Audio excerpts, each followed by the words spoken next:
আসসালামু আলাইকুম সম্মানিত ভিউয়ার্স এবং আমার প্রিয় প্রশিক্ষণার্থীগণ, আজকে যে বিষয়ে কথা বলবো আমরা লো ব্লাড প্রেশার অর্থাৎ রক্তের চাপ যদি কমে যায় তখনই আমরা তাকে লো ব্লাড প্রেশার বলি। রক্তের চাপ কমার কারণ কি? রক্তের চাপ কমার কারণ হচ্ছে সিভিয়ার ডিহাইড্রেশন। আমার ডায়রিয়া রোগী দেখছি যে প্রচুর পাতলা পায়খানা হয়েছে, কিন্তু এর ফলে শরীরের কোষগুলো সংকুচিত হয়ে গেছে এবং ইউরিনের পরিমাণ কমে গেছে। তখন আমরা বুঝলাম সিভিয়ার ডিহাইড্রেশনের জন্য আমাদের প্রেশার কমে গেছে। এরপর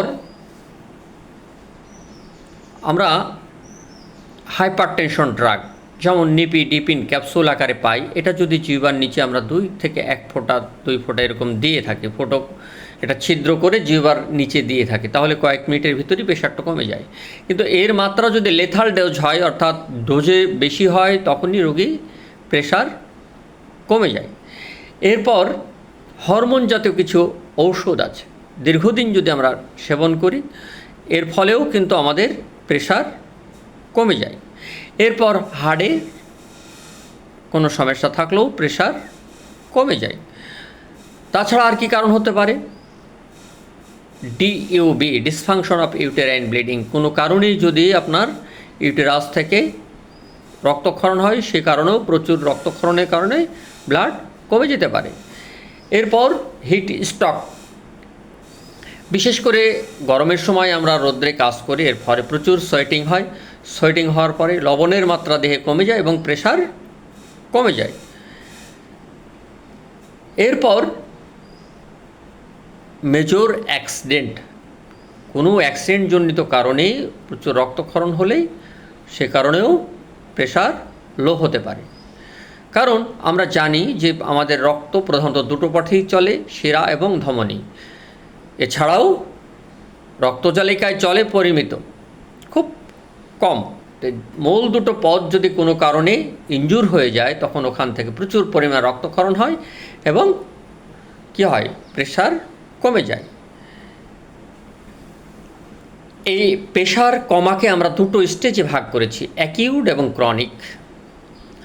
যদি দেখি যে একটা লোক দীর্ঘদিন এই রোগে সাফার করছে কিন্তু সে কখনো প্রেশার মাপেও না, বলেও না, হঠাৎ করে একদিন প্রেশার মেপে দেখছে যে তার প্রেশার কম, ধরুন উপরে আছে 90, নিচে 60, অর্থাৎ 90/60, কিন্তু দেখা গেল তাতে তার কিছুই মনে হচ্ছে না, তখন বোঝা গেল যে এটা তার জেনেটিক বা জন্মগতভাবে এটা চলে আসছে, এটা তার জন্য কিছুই না। কিন্তু আমরা যে রোগের কারণ বললাম, এই রোগজনিত কারণে হঠাৎ করে যদি প্রেশারটা কমে যায় তখনই আমরা তাকে অ্যাকিউট লো ব্লাড প্রেশার বলি। এই লো ব্লাড প্রেশার হলে আমরা করণীয় কী? আমরা অনেকেই লবণ জল, নিমিশ্রিত লবণ জল খাওয়াই, বা খাওয়ার স্যালাইন খাওয়াই, বা ডিম খাওয়াই, যাই হোক, বা তরল খাবার একটু বেশি করে খাওয়াই। যাই খায় না কেন, খাওয়ার স্যালাইন খাওয়ানো ঠিক আছে। যদি কোনো ইনজুর কারণে এরকম হয়ে থাকে বা ব্লিডিং কারণে হয়ে থাকে বা হিট স্ট্রোক কারণে হয়ে থাকে, ওরাল স্যালাইন আপনি অবশ্যই খাওয়াবেন।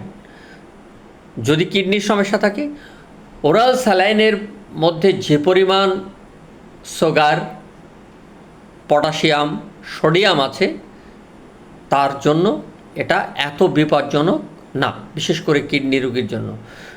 আগে আমার রোগী বাঁচানোর জন্য আমরা তাৎক্ষণিক এই ওআরএচের বিকল্প নেই।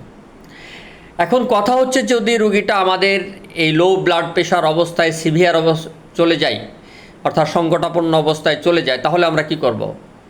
তৎক্ষণিক আমরা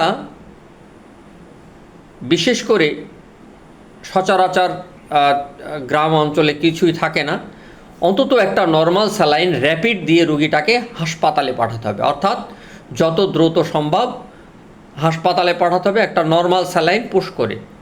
এখানে মিনিটে কত ফোঁটা ফোঁটা গোনার কিন্তু সময় থাকে না। যখনই আমরা দেখি সিভিয়ার অবস্থা, হিট স্ট্রোক বা ব্লিডিং, এমন কিছু কারণে প্রেশার কমে গেছে, তৎক্ষণাৎ আমরা এই একটা নর্মাল স্যালাইন পুশিং দিয়েই রুগীটাকে দ্রুত হাসপাতালে প্রেরণ করি। Thank you viewers, Aslamuddin first aider চ্যানেলের পক্ষ থেকে আপনাদের সাধুবাদ। আসসালামু আলাইকুম রহমতুল্লাহ বারকাতুহু।